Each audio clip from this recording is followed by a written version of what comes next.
Welcome viewers, स्वागत है आप सभी का संस्कार academy education plus YouTube channel पर। आज आपके लिए लेकर आए हैं force, work and power. Science से रिलेटेड है। साइंस में काफ़ी अलग अलग ब्रांचेज होती हैं जिनमें फिजिक्स होता है। फिजिक्स है पर mostly common competition point of view में तो ये साइंस में ही आता है। जब स्पेशलाइजेशन में जाएंगे तो ये फिजिक्स या भौतिक विज्ञान में आएगा। तो ठीक है, अभी हम शुरू करते हैं। Force, work and power. Physics में या साइंस की जो ये स्ट्रीम है फिजिक्स, इसमें चीज़ें आपस में बहुत ही वेल कनेक्टेड है और एक एक स्टेप की या एक एक टर्म का आपस में बहुत जुड़ा हुआ मतलब है और डेफिनीशन मोस्टली याद करने की ज़रूरत कम होती है। ज़्यादातर 80-90% जो परिभाषाएं डेफिनीशंस होती हैं वो बेस्ड ऑन द फार्मूला। फार्मूले इम्पोर्टेंट ज़्यादा इसलिए रहते हैं क्योंकि इसमें न्यूमेरिकल प्रॉब्लम्स भी आती हैं, तो फार्मूले के बिना न्यूमेरिकल प्रॉब्लम तो होती नहीं है, पर डेफिनीशन फार्मूले से मोस्टली बन जाती है। तो थोड़ी प्रैक्टिस करोगे, जहाँ पे आप प्रैक्टिकली पढ़ रहे होंगे तो वो आपकी मदद करेंगे। बाकी मैं आपको अच्छी तरीके से समझाने की कोशिश करूँगा। यदि नहीं समझ में आता है तो आप वीडियो को बैक करके देख सकते हैं। जतिन, अभिमन्यु, हिमांशी, आपका ठीक है, इसी तरीके से आप मेहनत करें। और अभी मैं आता हूँ पहली डेफिनीशन पे आता हूँ। इसकी पहली डेफिनीशन फोर्स है। जैसा कि मैंने पहले ही बताया था कि ये आपस में बहुत अच्छी प्रकार से कनेक्टेड रहता है, एक दूसरे से कनेक्टेड। तो इससे पहले मैंने vector quantity and scalar quantity पे एक वीडियो डाली हुई है, तो आपने यदि वो नहीं देखी है तो उसे देख ले, अच्छी तरीके से देख ले, क्योंकि टोटल तो मैं यहाँ पे नहीं समझा पाऊंगा, पर उसका जो मेन बेसिक जो मुझे कंसेप्ट इस वीडियो में ज़रूरत पड़ेगी वो मैं साथ के साथ ज़रूर बताता रहूँगा, जिससे आपको ये कंसेप्ट क्लियर हो जाए। फोर्स एक वेक्टर क्वांटिटी है। वेक्टर क्वांटिटी, उन क्वांटिटी को हम वेक्टर क्वांटिटी कहते हैं जिनमें मैग्नीट्यूड के साथ साथ डायरेक्शन भी होती है, that is called a vector quantity. और जिनकी यूनिट का यानी कि मात्रक जिसे हम कहते हैं हिंदी में, यूनिट का भी हमें खास ध्यान रखना होता है। खासकर 6 से शुरू हो जाता है, 6 से 10th 12th तक जहां भी इनकी डेफिनेशन लिखने की आती है तो मात्रक लिखना और फॉर्मूला लिखना बहुत ज़रूरी होता है, अदरवाइज आपके नंबर कट जाते हैं। ठीक है, मान्या, कनिष्क, पायल, समझ रहे हैं आप? डेफिनेशन के साथ साथ शिवा, कार्तिक, आपको फॉर्मूला और उसका यूनिट यानी कि इसका मात्रक क्या है ये चीज़ भी हमको डिफाइन करनी पड़ेगी, अदरवाइज डेफिनेशन हमारी अधूरी मानी जाती है। तो जैसा मैंने बताया था कि फार्मूले से हम डेफिनेशन बनाएंगे, तो पिछली वीडियो में हमने एक वीडियो थी Newton law of motion, academy channel पे आप जाओगे, सभी के पास लिंक है, तो आप उसमें देखोगे न्यूटन के 3 लॉज थे। 3 लॉज में मैं ज़्यादा डिटेल में ना जाके मैं सेकंड लॉ का जिक्र करता हूँ, F = ma। बस यही फोर्स की डेफिनेशन है, जो सेकंड लॉ है वही फोर्स की डेफिनेशन है। वहाँ पे भी मैंने यही बताया था और यहाँ पे भी F = ma, यानी कि फोर्स बराबर है मास मल्टीप्लाइड बाई एक्सीलरेशन। ठीक है जी। किसी वस्तु पर लगाया गया बल या उसके मास और एक्सीलरेशन के मल्टीप्लिकेशन के इक्वल होता है। The force applied on any object is equal to the multiplication of mass and acceleration. तो किसी भी तरीके से आप बिल्कुल, क्योंकि रट्टे मारने में मैं कोई फ़ायदा नहीं समझता, जो चीज़ यदि आप डराइव कर सकते हैं या समझ के बना सकते हैं, ये आपके लिए दी बेस्ट होता है। ठीक है, कुछ चीज़ें ऐसी है जहाँ मैं खुद ही कहता हूँ भाई इसे थोड़ा रट्टाफिकेशन कर लो, तो वहाँ ज़रूरी है, बट यहाँ पॉसिबिलिटी नहीं है, यहाँ पे कोई ज़रूरत नहीं है। दूसरी डेफिनेशन मैं आपको इसी से ही बताऊंगा, न्यूटन के फर्स्ट लॉ ऑफ मोशन से, फोर्स के लिए ही। समझने के लिए जो भी आपके Newton first law of motion में क्या था बच्चों, कोई ऑब्जेक्ट यदि रेस्ट में है तो रेस्ट में रहेगा, मोशन में है तो मोशन में रहेगा, जब तक कि उस पर कोई एक्सटर्नल फोर्स इंपोज ना किया जाए, ना लगाया जाए। तो फोर्स क्या है? फोर्स हमारा किसी ऑब्जेक्ट की मोशन को चेंज करने में, रेस्ट में है तो उसे मोशन में ले आए, मोशन में है तो रेस्ट में ले आए। जैसे चलती बस में ब्रेक लगाते तो वो एक किस्म का फोर्स है, नेगेटिव फोर्स, रेस्ट में लाने की कोशिश करता है। एक्सीलरेटर दबाते हैं, रेस्ट में होती है तो चलती है, ये भी पॉजिटिव फोर्स है। ठीक है, किसी ऑब्जेक्ट की मूवमेंट को चेंज करने का, उसकी पोजीशन को चेंज करने का जो प्रयास करता है that is called a force. वो भी डेफिनेशन है, ये भी डेफिनेशन है। इसी प्रकार से फिजिक्स में बहुत सी चीजों की कई बार डेफिनेशन आ जाती है। तो फोर्स को यहीं पे विराम देता हूं। वेक्टर क्वांटिटी है, न्यूटन इसका मात्रक है, और F is equal to ma। Second one था वर्क। वर्क हिंदी में इसे कहते हैं हम कार्य। स्केलर क्वांटिटी है, जैसे वेक्टर क्वांटिटी की मैंने पहले डेफिनेशन बता दी। मोस्ट प्रोबेबल आप देखना चाहो तो उसी वीडियो में जाके देख लेंगे, नहीं तो मैं बता देता हूँ। स्केलर में ओनली मैग्नीट्यूड होता है, इसमें डायरेक्शन का कोई जिक्र नहीं होता। तो ये एक स्केलर क्वांटिटी है, मात्रक इनका जूल है।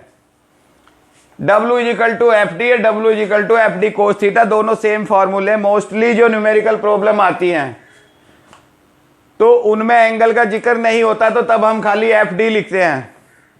ठीक है, क्योंकि जीरो एंगल माना जाता है, जैसे हम पैरेलल सेम सरफेस पे काम कर रहे हैं तो cos zero is equal to 1 होता है, और 1 की मल्टीप्लाई कहीं कोई इफेक्ट नहीं डालती, तो इसीलिए यहां पे हम कोस थीटा। बट जब हम न्यूमेरिकल क्वेश्चन करते टाइम एंगल का जिक्र आए तो कोस थीटा से सोल्व करेंगे। W is equal to F D cos theta.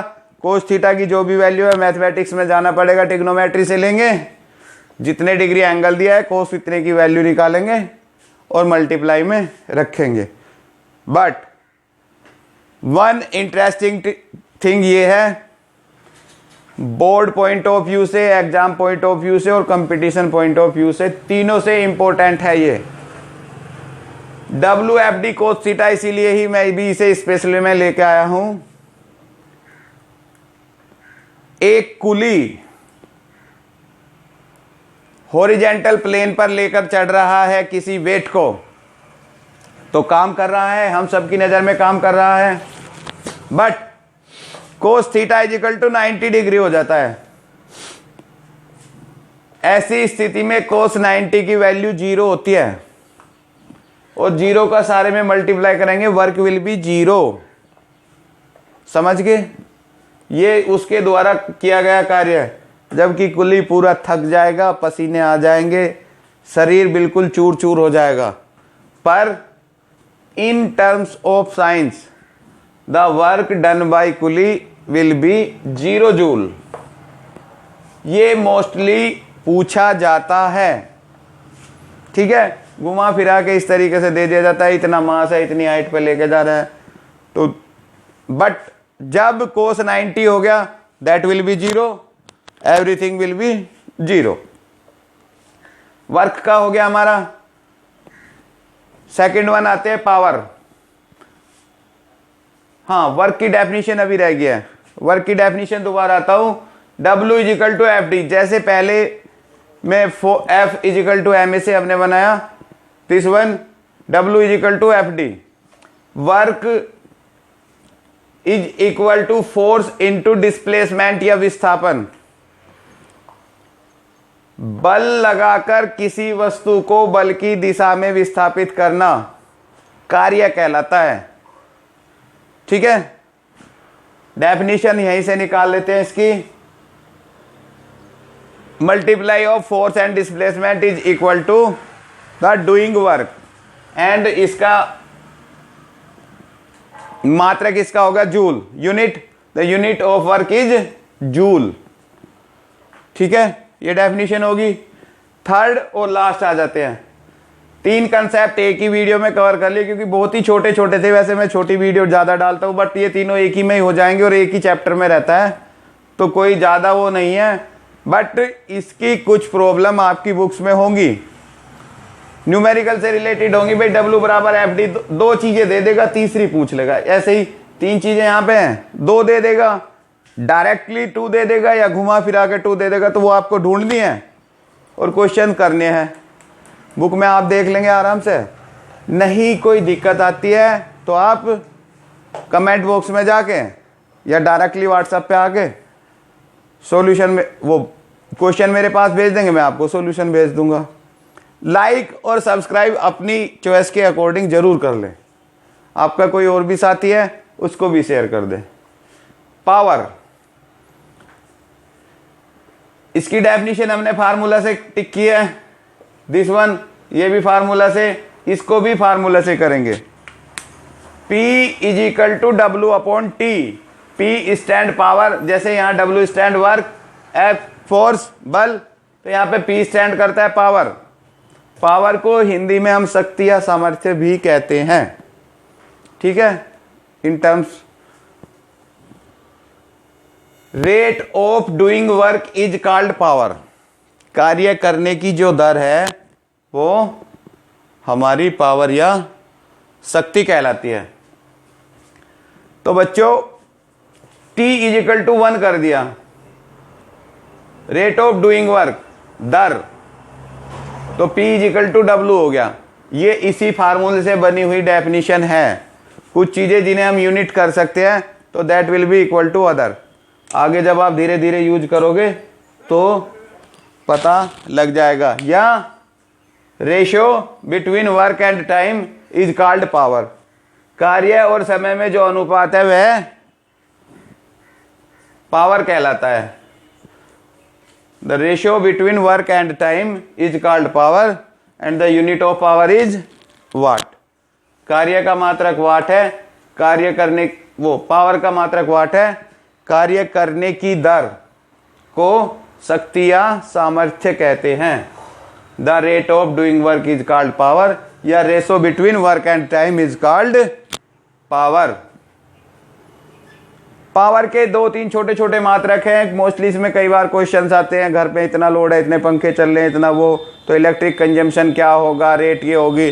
तो सिंपली ये कैलकुलेशन के क्वेश्चन होते हैं, बट आप करोगे तो थोड़ा बहुत आइडिया, 1-2 बार थोड़ा गलत भी हो सकता है, but practice makes a man perfect. 1 watt hour होता है 3600 जूल। 1 किलोवाट घंटा होता है 3.6 इंटू 10⁶। क्वेश्चन मेरा सिर्फ इसमें एक ही रहेगा, क्योंकि ज़्यादातर न्यूमेरिकल क्वेश्चन है वो आप अपनी बुक से उठा लें। न्यूमेरिकल क्वेश्चन बुक से उठा ले, 3 चीज़ें होती है, कोई 2 देगा, डायरेक्ट 2 दे दे या इनडायरेक्टली 2 दे दे। इनडायरेक्ट देगा तो वो आपको क्वेश्चन में ढूंढनी है अपनी तर्क शक्ति के अकॉर्डिंग, ठीक है। एक मात्रक और है इसका, HP या horse power is equal to 746 watt. ये छूट गया था, ठीक है। इसमें आपको करना है define work, force and power. कार्य, बल और शक्ति की परिभाषा लिखनी है। तो परिभाषा लिखने में मैंने आपको बताया था, परिभाषा फार्मूले के अकॉर्डिंग आप तीनों की मैंने बोल दी है। वीडियो को थोड़ा रिवर्स करके बैक में जाके आप सुन के लिख लेंगे। परिभाषा लिखने में डेफिनेशन लिखने के साथ साथ आपको फार्मूला और उसकी यूनिट भी निकली होती है। फिजिक्स में ये जरूरी है। और फार्मूले से डेफिनेशन बनानी इजीली, मेहनत करो, थोड़ा थोड़ा आप सीख जाओगे। ये दोनों लगभग सेम है। इसमें रेट वाला फैक्टर जोड़ देते हैं या रेशियो वाला, 2 चीज़ों में जो कंपैरिजन होता है दैट इज कॉल्ड रेशियो। तो आप सभी लिख लेंगे। दूसरा, न्यूमेरिकल अटेम्प्ट जरूर करेंगे। न्यूमेरिकल अटेम्प्ट कंपटीशन में जरूर आता है और बोर्ड एग्जाम में भी जरूर आता है। डिफाइन वर्क और फाइंड द वर्क, इस तरीके से आ जाएगा। डिफाइन फोर्स और आगे न्यूमेरिकल जोड़ देगा। और न्यूमेरिकल से बच्चे डरते हैं, बट ऐसा कुछ नहीं है। सिंपली आपका कैलकुलेशन बिजनेस ठीक होना चाहिए, थोड़ा आइडिया और प्रैक्टिस होनी चाहिए। मैं बता रहा हूं, इसमें 3 राशि दी हुई है। तीन में से कोई सी दो देगा, तीसरी पूछेगा तो सिर्फ एक कैलकुलेशन है। यहां भी 3 या 4 राशि के बीच का कॉम्बिनेशन है, तो किसी एक को अज्ञात रखेगा और आपसे क्वेश्चन करेगा। हाँ, कई बार गुप्त रूप से छुपी हुई राशि होती है, तो वो आपको अपनी नॉलेज के अकॉर्डिंग पता करना होता है कि इसका मान ये होगा, फिर आप इजीली हल कर लेंगे।